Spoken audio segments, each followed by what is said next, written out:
Salam sejahtera untuk kita semua. Shalom. Assalamualaikum warahmatullahi wabarakatuh. Om Swastiastu, Namo Buddhaya. Salam kebajikan. Bersyukur kita kepada Tuhan yang Maha Esa karena anugerah hikmat, kesehatan dan kesempatan yang baik memungkinkan kita dipertemukan dalam postingan Komisi Pemilihan Umum Kota Manado Sobat Pemilih Pemilu dalam edisi yang pertama.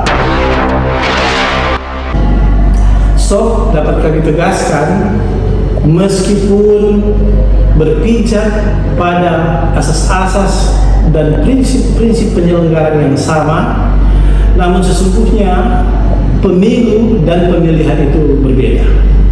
Pemilihan umum adalah sarana perwujudan kedaulatan rakyat untuk menghasilkan wakil-wakil rakyat dan pemerintahan negara yang demokratis berdasarkan Pancasila dan Undang-Undang Dasar Negara Republik Indonesia tahun 1945. Di dalam Undang-Undang 7 tahun 2017 pasal 1 ayat 1 lebih rinci lagi disampaikan bahwa pemilihan umum adalah untuk memilih anggota Dewan Perwakilan Rakyat, Dewan Perwakilan Daerah, Presiden dan Wakil Presiden, dan untuk memilih anggota Dewan Perwakilan Rakyat Daerah secara langsung, umum, bebas rahasia, jujur, dan adil.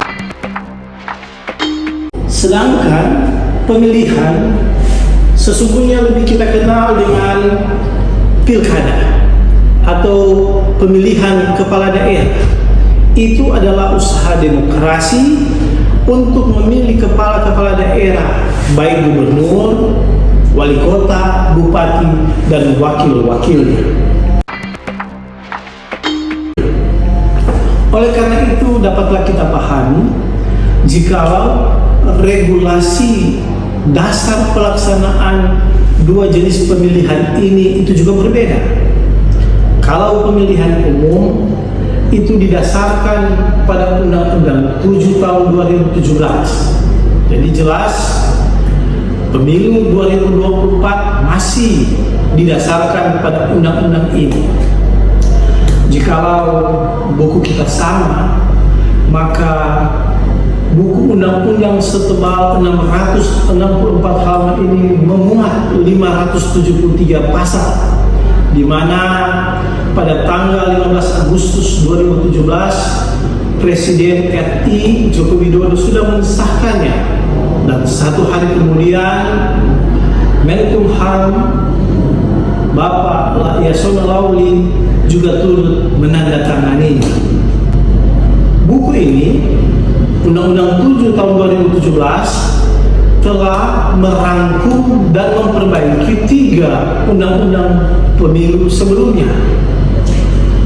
Undang-Undang nomor 42 tahun 2008, yaitu tentang pemilu presiden dan wakil presiden, Undang-Undang nomor 15 tahun 2011 tentang penyelenggara pemilu, dan Undang-Undang nomor 8 tahun 2012 tentang pemilihan umum DPR, DPD, dan DPRD. Untuk pemilihan atau pilkada didasarkan pada Undang-Undang 10 tahun 2016 yang mana sudah diperbaiki dalam Undang-Undang 6 tahun 2020. Undang-Undang 6 tahun 2020 itu merupakan penetapan dari Perpu 2 tahun 2020 menjadi undang-undang. Jadi sesungguhnya Undang-Undang 6 tahun 2020 ini juga merupakan perubahan ketiga dari Undang-Undang nomor 1 tahun 2015 sebagai penetapan Perpu 1 tahun 2014 tentang pemilihan gubernur, bupati, dan wali kota. Tidak dipungkiri memang dibutuhkan pengaturan sistem pemilu dan pemilihan sebagai perwujudan dari sistem ketatanegaraan yang demokratis dan berintegritas demi menjalin konsistensi dan kepastian hukum serta pelaksanaan pemilu yang efektif dan efisien. Sobat pemilih, pemilihan umum ke-13 di tahun 2024 direncanakan pada tanggal 14 Februari tahun 2024 dan sesuai dengan Undang-Undang 7 tahun 2017 pasal 167 ayat 6, maka harus dilaksanakan 20 bulan tahapan sebelum pelaksanaan pemungutan suara. Karena itu, apa yang sudah pernah kita laksanakan pada tahun 1955 sebagai pemilu yang pertama, satu-satunya pemilu di masa Orde Lama, dan pelaksanaan pemilu di masa Orde Baru selama 6 kali, tahun 1971, 1977, 1982, 1987, 1992, dan 1997, maupun 5 kali pelaksanaan pemilu di era reformasi pada tahun 1999, 2004, 2009, 2014, dan terakhir 2019, maka tentu kita optimis pemilu ke-13 akan dilaksanakan semakin baik. Inspirasi dari pemilu 1955 yang minim persoalan, tidak saling menggugat dan diakui oleh dunia internasional, kiranya akan melahirkan semangat kita untuk merealisasikan tahapan pemilu 2024. Setelah kita menyukseskan pemilu 2024, maka kita terpanggil juga untuk dapat merealisasikan dengan baik pemilihan atau pilkada serentak tahun 2024 yang akan dimulai sejak Februari 2024 tahapannya setidaknya 9 bulan sampai hari pemungutan suara. Untuk pertama kalinya di Republik ini, maka pilkada serentak akan melibatkan semua provinsi, kabupaten, dan kota. Dulu kita memang pernah melaksanakan pilkada serentak tahun 2015, 2017, 2018 maupun 2020, tetapi itu hanya melibatkan sebagian provinsi, kabupaten, dan kota.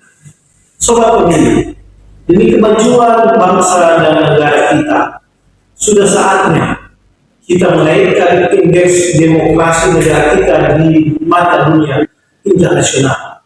Ada salah satu cara yang paling mudah, tetapi butuh perjuangan untuk melaksanakannya. Jadilah pemilih yang bertanggung jawab. Jangan golput.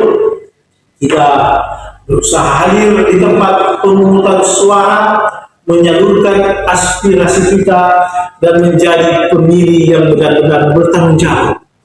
Janganlah kita menjadi pemilih yang pragmatis, menentukan pilihan hanya karena kepentingan dan kesenangan sesaat. Jauhilah politik uang dan hindarkan segala ujaran kebencian, hoax, agar benar-benar pemilu kita tidak dicederai. Mulai saat ini, sobat pemilih sudah dapat memastikan apakah terdaftar atau tidak sebagai pemilih. KPU menyiapkan fasilitas dan aplikasi Lindungi Hakmu. Bapak Ibu sok boleh mengunjungi aplikasi ini dan pastikan bahwa Anda sudah terdaftar. Kepada sobat pemilih, semua yang telah memenuhi syarat menjadi pemilih, gunakanlah hak pilih. Pemilih adalah warga negara Indonesia yang sudah berusia 17 tahun atau lebih, atau juga mereka yang sudah kawin atau sudah pernah kawin. Jadi ingat, walaupun belum genap berusia 17 tahun, namun bila sudah kawin ataupun pernah kawin, dapat menggunakan hak pilih. Marilah kita song-song dan sukseskan pemilu 2024 bersama KPU. Kita kerja berintegritas selama 24 jam dan bersama KPU kita akan berbahagia. Salam melayani.